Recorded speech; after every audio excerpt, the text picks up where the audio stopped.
नमस्कार दोस्तों, एक बार फिर से स्वागत है आपका डेली जीके में। क्या भारत एक बड़े आर्थिक संकट की तैयारी कर रहा है? प्रधानमंत्री नरेंद्र मोदी ने देशवासियों से एक बेहद अहम अपील की है। Global oil crisis, west Asia tensions और बढ़ती महंगाई के बीच पीएम मोदी ने कहा है, nation first above personal comfort. लेकिन आखिर ऐसा क्या हो रहा है दुनिया में जिसकी वजह से भारत को सतर्क रहने की ज़रूरत पड़ रही है? इस पूरी कहानी की शुरुआत होती है वेस्ट एशिया क्राइसिस से। स्ट्रेट ऑफ हॉर्मज, जो दुनिया के सबसे महत्वपूर्ण ऑयल रूट्स में से एक माना जाता है, अब लगातार कई दिनों से तनाव का केंद्र बना हुआ है। दुनिया के बड़े हिस्से का क्रूड ऑयल इसी रूट से गुजरता है।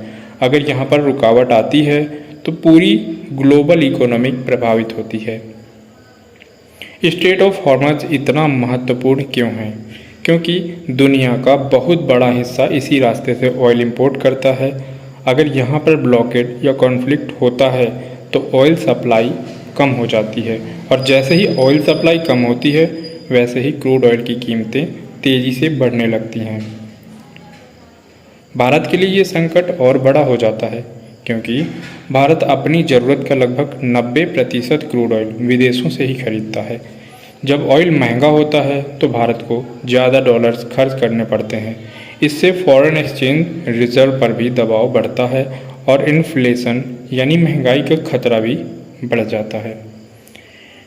इसी बीच प्रधानमंत्री मोदी ने हैदराबाद में एक महत्वपूर्ण भाषण दिया है, और यह सिर्फ एक राजनीतिक स्पीच नहीं थी बल्कि आर्थिक संकट से निपटने का रोड मैप माना जा रहा है। उन्होंने देशवासियों से कहा है कि nation first above personal comfort, यानी व्यक्तिगत सुविधा से पहले देश का हित। प्रधानमंत्री की जो पहली बड़ी अपील थी वो थी जहां संभव हो वर्क फ्रॉम होम को बढ़ावा दिया जाए। इसका मकसद साफ है, कम ट्रैवल मतलब कम फ्यूल कंजम्पशन, और कम फ्यूल कंजम्पशन मतलब ऑयल इंपोर्ट्स पर कम दबाव। दूसरी अपील थी अननेसेसरी ट्रैवल कम करने की, विशेष करके फॉरेन ट्रैवल जो फॉरेक्स रिजर्व पर अतिरिक्त दबाव डालता है। अगर ज़्यादा डॉलर्स विदेशों में खर्च होंगे तो भारतीय अर्थव्यवस्था पर असर पड़ सकता है। प्रधानमंत्री मोदी ने अननेसेसरी गोल्ड बाइंग से बचने की भी सलाह दी। भारत दुनिया के सबसे बड़े गोल्ड इंपोर्टर्स में से एक है। गोल्ड इंपोर्ट्स के लिए भी भारत को डॉलर्स खर्च करने पड़ते हैं। ऐसे समय में एक्सेसिव इंपोर्ट्स इकोनॉमिक पर अतिरिक्त बोझ बढ़ा सकते हैं।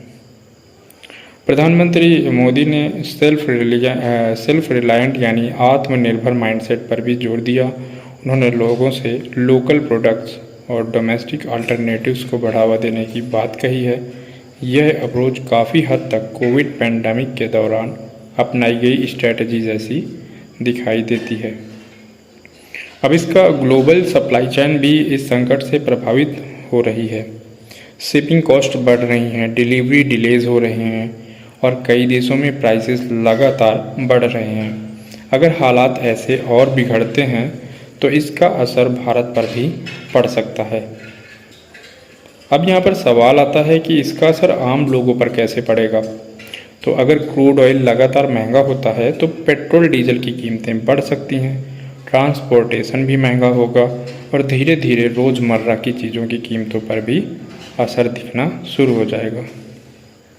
कई एक्सपर्ट्स मानते हैं कि भारत अभी से प्रिवेंटिव स्ट्रेटजी अपनाने की कोशिश कर रहा है ताकि अगर ग्लोबल क्राइसिस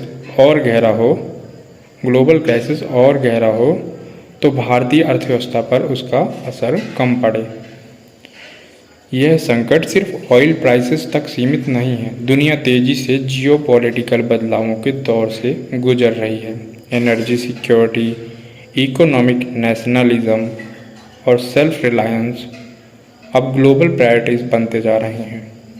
प्रधानमंत्री मोदी की अपील सिर्फ टेम्पररी मेजर्स नहीं मानी जा रही है, बल्कि इसे आने वाले समय की इकोनॉमिक प्रिपेयर्डनेस के रूप में भी देखा जा रहा है। अगर ग्लोबल क्राइसिस लंबा चलता है तो भारत को कलेक्टिव डिसिप्लिन और इकोनॉमिक अवेयरनेस की ज़रूरत पड़ सकती है, और शायद इसी वजह से पीएम मोदी ने कहा है, nation first above personal comfort. आपकी इस पर क्या राय है? क्या दुनिया एक बड़े इकोनॉमिक क्राइसिस की तरफ बढ़ रही है और क्या भारत सही समय पर तैयारी कर रहा है? कमेंट करके ज़रूर बताएं। वीडियो पसंद आया तो लाइक और शेयर करना ना भूलें। मिलते हैं फिर नेक्स्ट वीडियो में, जुड़े रहिए हमारे साथ। धन्यवाद।